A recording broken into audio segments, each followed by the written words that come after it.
Les messagers divins proclament que Dieu veut vous rapprocher plus que jamais. Ne le laissez pas tomber et ne le faites pas attendre, il reviendra. Cette vidéo clarifiera toutes les questions et plaintes que vous avez à propos de Dieu. Il n'est pas n'importe quelle entité, il est Dieu. Nous ne devons pas tester notre salut, car c'est le but que nous recherchons tous, mais il y a un chemin à suivre, un voyage à tracer dans la poursuite de la sainteté. Cela doit faire partie de votre routine quotidienne. Regardez la vidéo jusqu'à la fin et répondez mentalement aux questions que nous vous poserons. Ils vous feront voir la vie sous un nouvel angle. Ce seront de précieuses minutes de sagesse et de nourriture pour l'âme. Éphésiens 2 verset 8 nous rappelle que nous ne pouvons rien faire pour gagner le salut. C'est un don gratuit que nous recevons par la grâce de Dieu. Cela ne dépend pas de nos œuvres, de nos mérites ou des efforts humains pour nous sauver.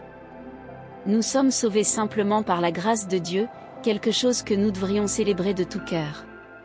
Le salut en Jésus-Christ est le plus grand don que nous puissions recevoir dans toute notre vie. C'est un don d'amour inconditionnel, de grâce et de miséricorde qui nous est accordé par le sacrifice de Jésus sur la croix. Lorsque nous croyons en Jésus comme notre Sauveur, nous sommes réconciliés avec Dieu et obtenons la promesse de la vie éternelle avec lui. Glorifions donc Dieu, car nous ne pouvons rien faire pour mériter ce salut. C'est un don gratuit de la grâce de Dieu, qui nous remplit de gratitude et d'humilité pour tout ce qu'il a fait pour nous. Le salut en Jésus-Christ nous libère du pouvoir du péché et de la mort, nous permettant de vivre en liberté et en communion avec Dieu, au lieu d'être esclaves du péché. Par la puissance du Saint-Esprit, nous sommes renouvelés et habilités à vivre une vie qui honore Dieu, pleine de but et de sens. De plus, le salut en Jésus-Christ nous donne l'espérance de la vie éternelle au ciel, où nous serons en communion avec Dieu pour toujours. Cette certitude remplit nos cœurs de joie et de paix, quelles que soient les circonstances de la vie. Nous sommes convaincus que notre avenir est assuré en Jésus. Par conséquent, le salut en Jésus-Christ est le don le plus extraordinaire que nous puissions recevoir, démontrant l'amour et la grâce de Dieu en nous délivrant du péché et en nous offrant la promesse de la vie éternelle. Votre présence rayonne d'une lumière qui éclaire le chemin de ceux qui vous entourent, votre sourire a le pouvoir d'égayer la journée d'une personne confrontée à des difficultés et votre cœur généreux a le potentiel de transformer la vie et de faire une différence dans le parcours de nombreuses personnes.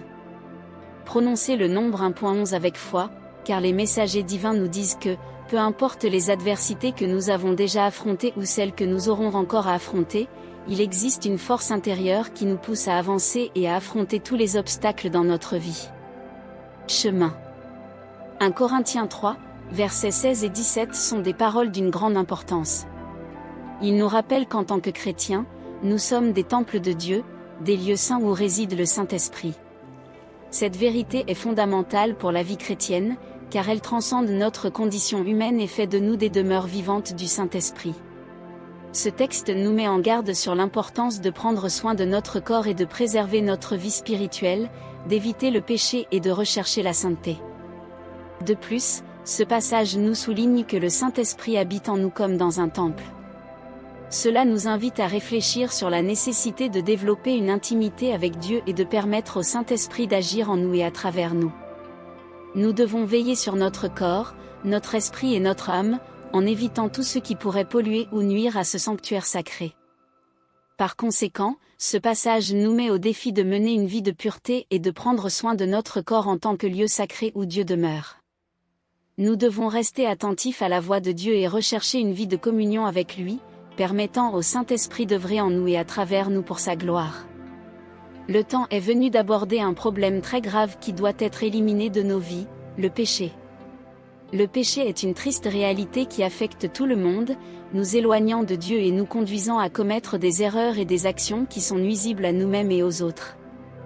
Le péché nous laisse un sentiment de vide et de frustration, parce que nous savons que nous faisons quelque chose de mal et contraire à la volonté de Dieu. Cela nous sépare de Dieu et nous empêche de connaître le véritable bonheur et l'épanouissement que lui seul peut offrir. Cependant, nous ne devons pas nous laisser abattre par le péché. Il est important de se rappeler que Dieu est un Dieu d'amour et de pardon, et qu'il nous accueille toujours, quel que soit le chemin parcouru. Nous pouvons sincèrement nous repentir et rechercher la miséricorde et le pardon de Dieu, sachant qu'il est toujours à bras ouverts pour nous accueillir.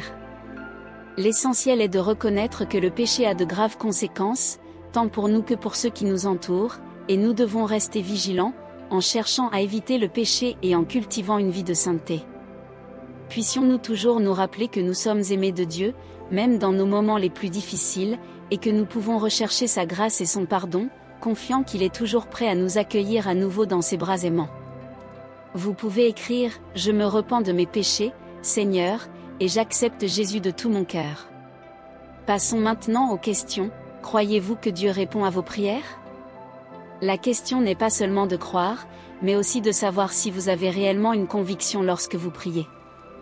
Lorsque vous priez, espérez-vous simplement que vos prières atteignent le ciel, ou êtes-vous sûr que Dieu vous écoute? Isaïe 65 verset 24 nous dit que Dieu répond avant même que nous soyons appelés, avant que nous ayons fini de parler. Il écoute et agit à l'avance, nous connaissant profondément. Cependant, toutes les prières ne reçoivent pas une réponse affirmative, car Dieu sait ce qui est le mieux pour nous. Il est important de prier selon la volonté de Dieu, qui se trouve dans sa parole. Parfois, la réponse peut être « pas encore ».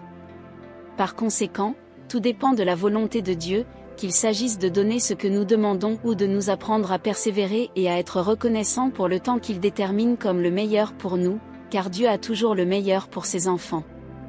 Je préfère continuer à attendre le meilleur de Dieu avant d'accepter ses paroles de tout mon cœur. Prière finale. Cher Dieu, en ce moment même, je viens à toi dans la prière, cherchant ta grâce et ton amour. Je reconnais ma condition de pécheur et je reconnais que j'ai besoin de ton aide pour surmonter le péché dans ma vie, pour devenir plus saint et plus proche de toi. Je demande pardon pour toutes les fois où je t'ai déplu par mes actions et mes pensées. Je te prie de me purifier de tout péché et de m'accorder ta grâce et ta miséricorde, afin que je puisse grandir dans la sainteté et vivre d'une manière qui te plaît. Aide-moi à reconnaître ma fragilité et à dépendre davantage de toi dans toutes mes actions. Accorde-moi la force et le courage de résister aux tentations, en choisissant toujours le chemin de la justice et de la vérité. Guide-moi pour comprendre ta volonté et suivre tes commandements, car je sais que grâce à eux je peux atteindre la vie éternelle. Je souhaite être un instrument de ton amour et de ta bonté dans ce monde, faisant ta volonté et rayonnant ta lumière vers tous ceux qui m'entourent. Puissé-je expérimenter votre salut et votre grâce dans ma vie, sachant que c'est grâce à eux que je peux être transformé et devenir davantage semblable à Jésus-Christ. Je te remercie pour tout ce que tu as fait pour moi et pour toute ta création. Je place ma confiance en toi, en ton amour inconditionnel, consciente que tu ne m'abandonneras jamais et que tu es toujours à mes côtés, me guidant et me protégeant. Au nom de Jésus-Christ, mon Sauveur et Seigneur, je prie. Amen.